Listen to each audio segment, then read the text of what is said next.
O ideal é que a gente faça diariamente quando você tem uma questão. Então, por exemplo, se é uma questão de doença, se é uma questão de estresse pós-traumático, se é uma questão que está muito latente, é interessante que você faça com mais frequências.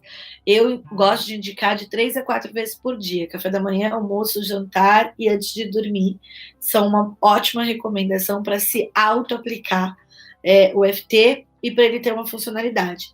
Você pode fazer a qualquer momento do seu trabalho. Então, você está lá no seu trabalho, que agora não é o nosso caso, mas assim, você está lá no escritório, você colocou um lembrete, vai no banheiro e se aplica o EFT. O tempo de aplicação mesmo não ultrapassa 10 minutos para cada aplicação, para vocês se aplicando. E também, gente, faça a aplicação e desencadeie. Logo depois, no seu automático mesmo, nas coisas que estão ali acontecendo, você vai poder ter os insights quando se auto-aplica. E também o próprio cliente, tá? Você vai fazer a sessão, aí no meio da semana você fala, olha, se você lembrar de alguma coisa, se vier alguma coisa à tona.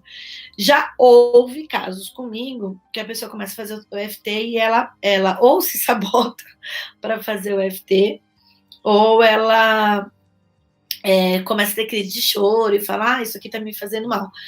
Porque existe o efeito catarse, né? Então, a pessoa pode ter o efeito catarse de começar a ter sintomas, chorar e etc. O ideal é que não pare, não interrompe. Por quê?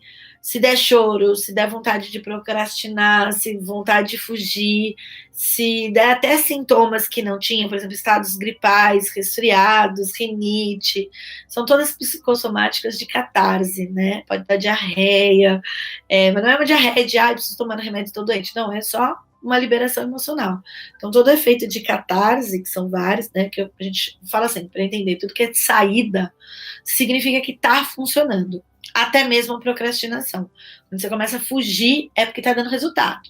Só que aí você tem que trabalhar para não fugir, né, para poder para a pessoa poder aplicar. Mas lembra que tem sempre o livre-arbítrio. Então, às vezes a pessoa foge porque realmente ela percebe isso aqui vai funcionar. E aí você vai ter que olhar para a questão por que ela não quer se libertar daquilo, porque provavelmente ela tem um ganho de ter aquele problema. Tem muita doença, até câncer, gente, que as pessoas têm ganho. A gente tem que ser terapeuta e tem que ser consciente para falar isso. Aliás, no Congresso de Quântica, em técnicas de PNL, em técnicas de coaching, em técnicas de Theta Healing, a gente sempre fala o ganho que a gente tem em manter aquilo em nossa existência. Então, às vezes, para a pessoa inconsciente, né, não é admitir, mas ela tem mais ganho em manter a problemática do que se libertar. Então, ela começa a fugir para não se libertar. Mas se você conseguir identificar e fazer o EFT para o ganho, você vai fazer o EFT não só para o ganho, vai trabalhar a problemática e muitas outras coisas em conjunto. Por isso que ela é tão eficaz. E o que é legal? Eu fui na minha terapia, eu criei para o meu cliente uma frase. Essa é a frase-chave. Eu, geralmente, quando eu tenho um manualzinho que eu faço para as pessoas, né, para o meu cliente levar, umas 2 páginas, assim, para ele levar, eu já mando 3, 4 frases para ele trabalhar ali em conjunto, tá? Porque já vai liberando tudo. Mas se a pessoa já falou, já resolvi essa questão, já trabalhamos, você já traz a outra, traz a problemática e modifica a frase. Então, você modifica a frase quantas vezes for necessário.